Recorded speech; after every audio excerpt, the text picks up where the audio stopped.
Farmstead Hers. This is Jenny with the Gramstead Family Farm. And Donna with Hazel Bell Farm. And we are coming to y'all from Northeast Florida as two American farmstead hers, doing our best to grow our own food and share our homesteading experiences so you can grow a little food of your own.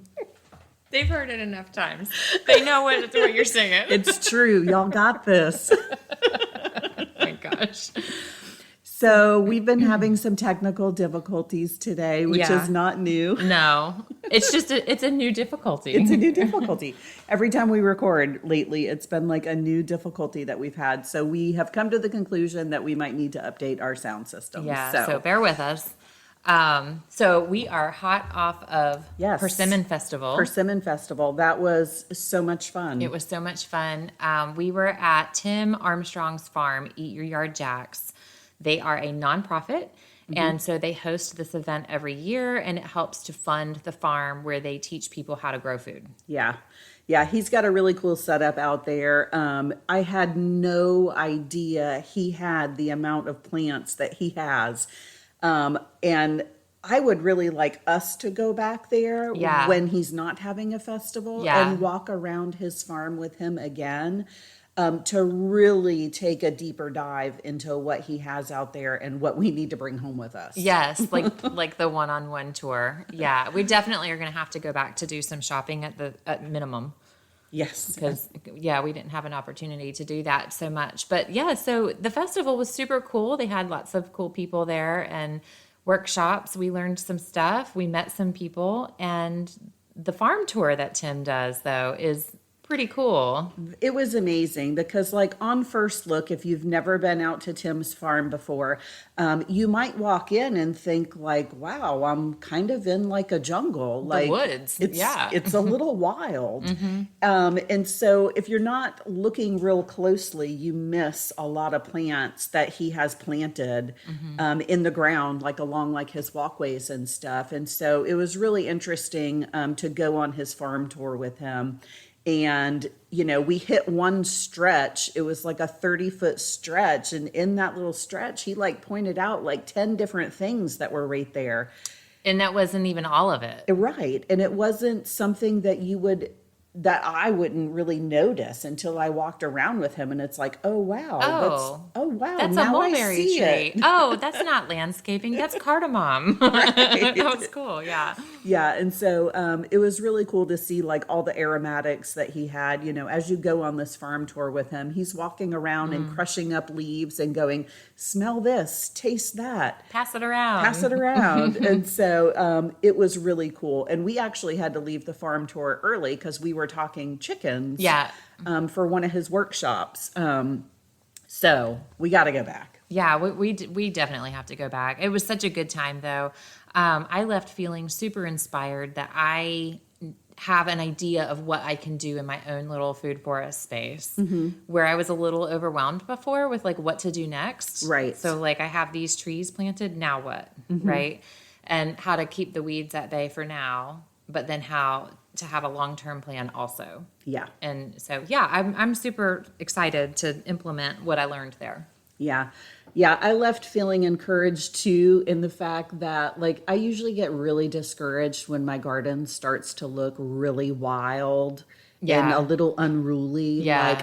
Like I never really liked that when my garden got like that. But walking around Tim's farm, it's so encouraging because it doesn't have to look perfect. It's amazing in all of its wildness. It's beautiful. It is. It's a wild beauty. Yeah, is the best way to explain it. And it not just looks cool. It's functional. It is very functional. He has a little aquaponics kind of greenhouse, like high tunnel thing that he's got set up where he has his bigger tank of fish that are mature, that are feeding all of his lettuce beds. And then he has the one IBC tank that we were trying to figure out. Oh, yeah. We're like, what is that for? Yeah, we're like, what's going on over here? And then we went on the tour. And so that's where he keeps his baby tilapia. Right. When the bigger ones get harvested, then the babies move over to the big lettuce tank. So I thought that was really cool, too. Yeah. Yeah. He has some super neat stuff, a lot of cool ideas. If you guys are in the Jacksonville, Northeast Florida area, go check out Eat Your Yard Jacks. I'm not sure how that works. I guess it's probably appointment based. I'm not sure how he runs it on the off season. Yeah, I'm not sure either. But he also holds a lot of workshops He does a there. lot of workshops. A lot of hands-on, come and learn how to do this, whatever that particular is with growing food. And the amount of knowledge that guy has. He has a lot of stuff up in that head of his. I know. And he can just go on and on about it, like, which I love. So. Yeah. It's always really neat to walk around and talk with somebody like him, because as he walks around, like, he has all these facts. Right. That are just coming out. And it's just like, wow. And it comes to him as he sees it. Yeah. Yeah. Pretty cool. So that was really cool. I'm glad that we got to go spend the day out there. Yeah, another thing Tim talked about on that little farm tour was he showed this one little space. It was smaller than a 30-foot stretch. It was like a clump of, like we talked about creating these like islands within your food forest to get started. So maybe it's like a little island space, but he has this microclimate where the banana trees were next to the workshop. And then I don't remember what else was there, but there was, I think, bamboo and then some bananas and then something medium sized and all the way down to like peppers and ground cover at the bottom. Right. And that just, like I said, functional, like super practical. But because of the location, he doesn't experience freezes that bother it so badly. And we never did find out what that one pepper was on the backside. I know. And I wanted to ask him about that. He has this huge pepper plant, like that's bearing fruit. Yeah. And all its glory. It was kind of like a peachy colored pepper. Kind of, yeah. And the shape was kind of like a daddle. Mm-hmm. We never did ask him. Mm-hmm. So Tim, if you're listening, we want to know what that pepper plant is. I think it was, back by the barn. It was back by the workshop area, in between the workshop area and the aquaponics barn. Yeah. Not the new barn. Mm-hmm. Yeah, so they have new stuff coming up. Yes. That they are adding in some animals, some like a rabbitry and a worm farm. And chickens. Chickens, cool stuff like that, yeah. That'll be fun to see what he does with that space. It will be fun. And to see how he makes it work within the permaculture realm there. Mm-hmm. That'll be cool. Yep. So we got to sit in on the permaculture class for a few minutes. We did. It was hard for us to get away from our booth. It was, because there was a lot of people coming by. Uh-huh. We talked to a lot of really great people. So unfortunately, we didn't get to sit in on many workshops. Right. But we did catch one of the food forest ladies, super knowledgeable about permaculture design and how you lay things out for your little food forest. Right, and levels and spacing. Yep. Like one of the things that she kept saying was put these all really close together. Right. Like they're going to be way closer than what you would normally do. Like super unconventional in my book, in my mind. So, yeah. Yeah, but I guess the idea is all these things, like you're starting with this huge tree, with a tree that's going to get big, and it's going to be your dominant tree. Right. So those tree roots are going to go really deep and really wide. And then your next level is going to be more of like an understory tree. Those roots aren't going to be quite as deep as the larger tree. You'll probably get a little bit more fruit off of that tree before you do that big, larger tree. Under that, then you have like some shrubs, some berry bushes, maybe some blueberries or some goji berries. Again, and they're competing for different nutrients in different levels of the soil, which is why it works planting them all so close together. Right. And so after the shrubs, you could do, some type of like a vegetable or herbs. They were doing a lot of like comfrey or something like that. Stuff, yeah. And then she also talked about like, taking those plants that are more of your understory plants and using them to feed the trees. Right. Like a chop and drop. Like a chop and drop. So. Yeah. And the other big thing that I took from that, even though we were only there for a couple minutes, was like, that all of these trees and plants that you're putting together in that space, that they all have a different function so that they all work together in, symbiosis. So like this one, it produces fruit, but it needs a lot of nitrogen. But we're going to plant these legumes around the bottom as ground cover. Those are nitrogen fixers. And we're also going to have like, I can't even remember. I think she had some moringa and talked about all the benefits of that. But then, hey, side effect, it's also going to pull up a lot of water with its taproot to help some things around it. And we're like, oh, so it's not just the levels and the light Right. and the ground cover and all of that. It was also that these plants all work together for a healthier little ecosystem that's able to resist disease and pest and, just do the work for you. Do all the work for you and then produce food at different times. Right. Yeah. I really wish we could have sat in on her workshop a little bit longer. Yeah, and talked a little more. Yeah, she really just seemed like she knew her stuff when it came to that. So, Yeah. I got, like you said, we were only in there for 10 minutes, but I really feel like we pulled a lot out of that 10 minutes. I know. And then in the class, the people attending the class, they had great questions too, which my favorite time of any kind of class is a Q&A. Yeah. So I'm always pushing for, we need Q&A. We need to have people ask questions because you don't know what you don't know until someone else asks it. And then, Right. You're like, oh yeah, what yeah, about that was a great question. Yeah. But it was a good time. It was a good time. So, Eat Your Yard Jacks. Y'all check it out. I think their website is eatyouryardjacks.org. Yeah. Yep. And so check out their website and see when you can go do a farm visit. Yeah. We're going to get on and see when we can come attend a workshop. Yeah. When our schedule opens up together. Right. We need to do that. Yeah. So. Yep. So what's going on your farm? My farm stuff is kind of boring. Homesteading wise, though, in the quiet season, one of the things I like to do is clean out freezer space, right? So that's what I'm doing. I am pulling out those weird cuts of meat that you pick last, like the steaks are gone, the hamburger's gone. I've got some beef liver and some soup bones and some tongue. What do I do with that? Right. So I'm working on a blog post on some of those, but I've been doing that, and I've been canning. What are you canning?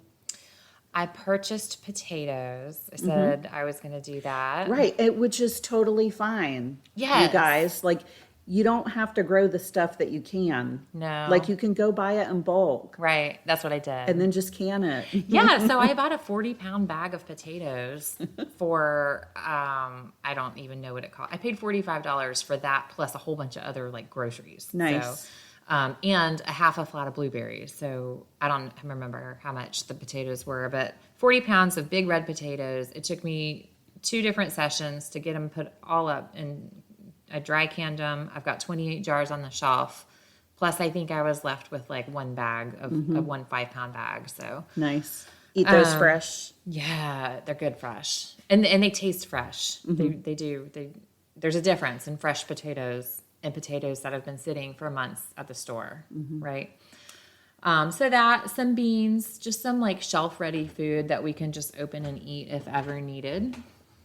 And so that's what I'm doing. So talk to me about this dry canning, because dry canning is not something that I have ever done. So it's kind of a rebel canner move, which, we've talked with some canning experts here on the podcast before, and, who will discourage you from doing that. But I say use some common sense. Yep. And, know why the canning rules are in place, and then decide if you want to bend them or break them.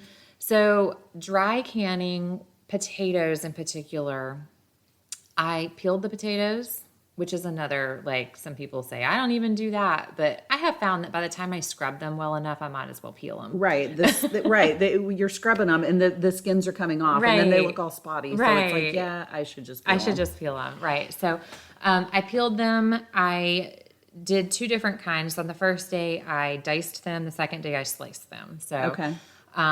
Chop them up however you'd like, and then soak them in cold water for 20 minutes. Okay. Twice. Right. So soak them, rinse them, drain them, do it again.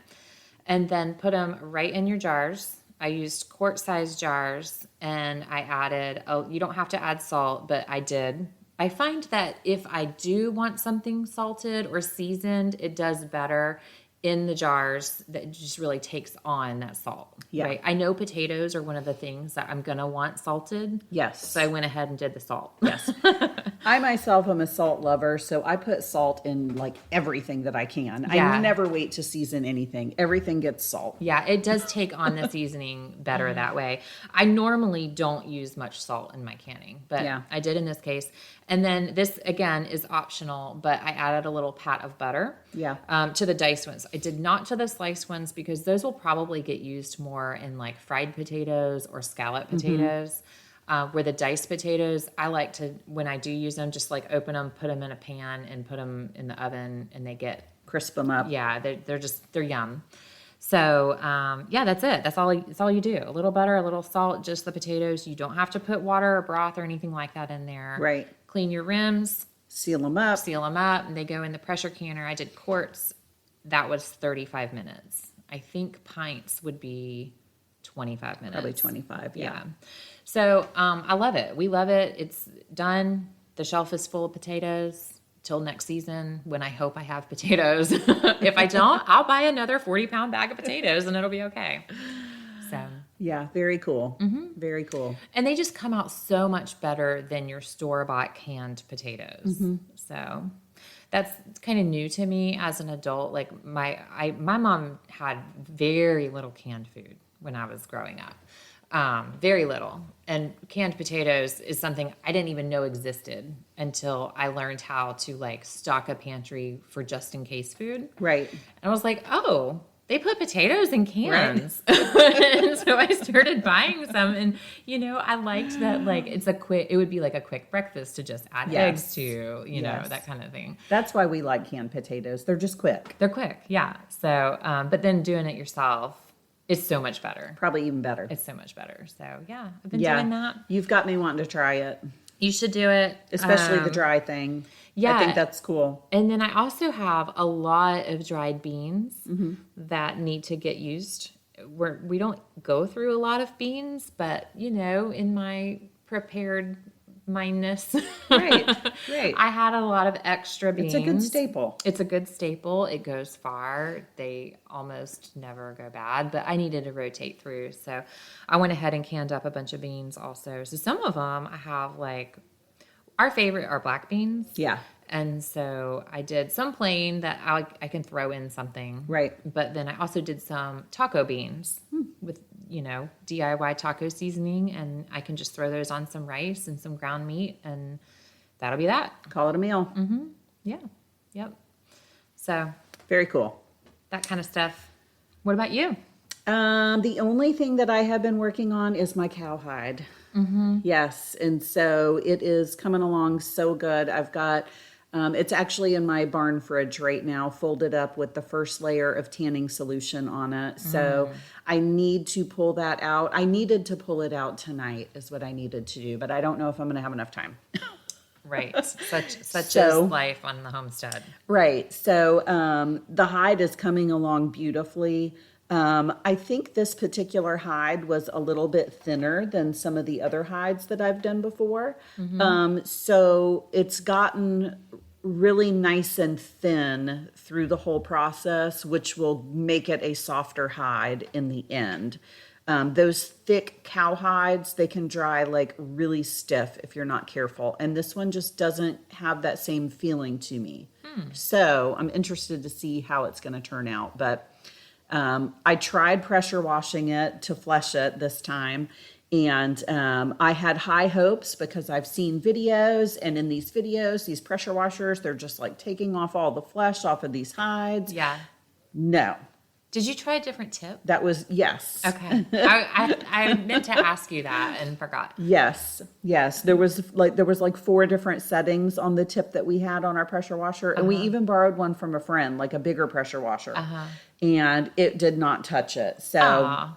which is fine because I just went back to my old grinder with the sanding disc on it and went to town on it. And I took some extra time after I got done fleshing it with the sander and got I have one little small knife that I love that I use when I butcher chickens.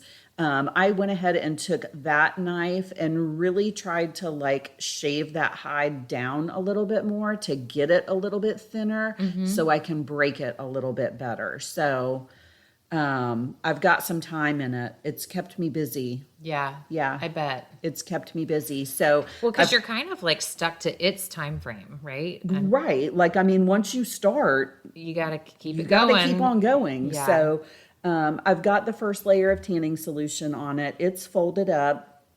All I need to do from this point is pull it out. I'll probably put another layer of tanning solution on it, hang it, and start stretching it as it dries. Nice. And so far, all of the hair has stayed on it. I haven't had a whole lot of hair slip out of it, which I was really hoping for because it's that longer, black, shaggy, one of my shaggy cows that I had. His hair is like, 2 or 3 inches long. And so the fur side, it's like a black shag rug. Oh, cool. It's going to be beautiful. That is fun. I like it. Yeah, so that's all I've had going on, but it has Yeah. kept me busy. I'm sure. Yep. Even Tori walked by it the other day when it was hanging up. I used one of his trailers. It has like a metal gate that you can drop down and like drive a 4-wheeler up on or whatever. Right. And it's a metal grate, so it has good airflow. So I've been draping the hide over that gate on the trailer to work on it. And he walked by it the other day and he was like, I think that one's going to be the best hide that you've done. I'm like, yay. Well, I bet you're getting better and better at it every time you do one too. You do. I mean, I you, think you pick up a little more every time. You do. You perfect the art a little bit more every single time you do one. So I have sure. high hopes. It's like anything else. Let that be the lesson Yes. today. Yes. Right? Like I didn't used to dry can potatoes, but I got better at it and tried it and thought, Right. I used to like pour water on them, I think. Right. Clean hot water. We like them better this way. How many hides have you done now? This will be the 3rd cowhide that I've done. And I think I've done maybe 4 sheep, Okay. a bobcat, and a deer. Right. So I've done quite a few now, actually, now that I think about it. You really It's have. like, dang. Yeah. That's a lot. And by far the cowhides are my favorite. Fine tuning. Yep. My first cowhide that I ever did though, that one is not gonna last. Why? No, because it has always been outside. Oh, okay. It hangs on the wall of the barn underneath the lean-to, and the moisture's just getting to it. Okay. Now the second one that I did that stays in our bedroom, that one is still like beautiful. Is it? Mm-hmm. Cool. So well, good. it's fun. I love it. I think yeah. it's great. I have a sheep hide. I'm gonna need Yeah. to do soon. And I had said I think I need to pay Jenny to keep this for me, but I was talking to Eric about it just today actually, and I was like, I'm gonna do it. It's not hard. I'm gonna do it. Yes. Why it is. not? Right. Why not? Yeah. Because that's how you learn. That's Yeah. how you acquire new skills. Yeah. You just dive in and try it. Mm-hmm. It's like the same thing with growing food. Like my first garden that I had sucked, Right, but you had something in it, right? Right. And then you got better, and the Right. next year you did better. Exactly. Yeah. So if there's a skill out there that y'all are sitting on the fence on, or if you're sitting on the fence of growing a garden or raising those meat chickens, just do it. Just do it. Just do it. Jump in. Yes, because that's how you're going to learn. That's how you're going to get the ball rolling. Yep, I agree. Yep. All right. Well, a little shorter podcast today, Yep. But that's okay. but that's okay. We will be back soon to talk more growing your own food, Yeah. permaculture, food forest, gardening, canning. Oh, and we have officially launched the website for convention. Yes. We actually made our first post about it today. Yes. So if y'all want, you can go to our brand new shiny website. It's called AmericanFarmsteadConvention.com, and you can check out all the details that we have so far planned for the next convention. Yep. And tickets will be on sale soon. If you subscribe, Yes. you will receive the first notification of when tickets go on sale, and before we post to social media or anywhere else, you will get the notification. And that first rollout of ticket sales is only for our subscribers and returning people. So Yep. Subscribe, Yes. get the discount. Yes. All right, until next time. Bye, y'all. Bye.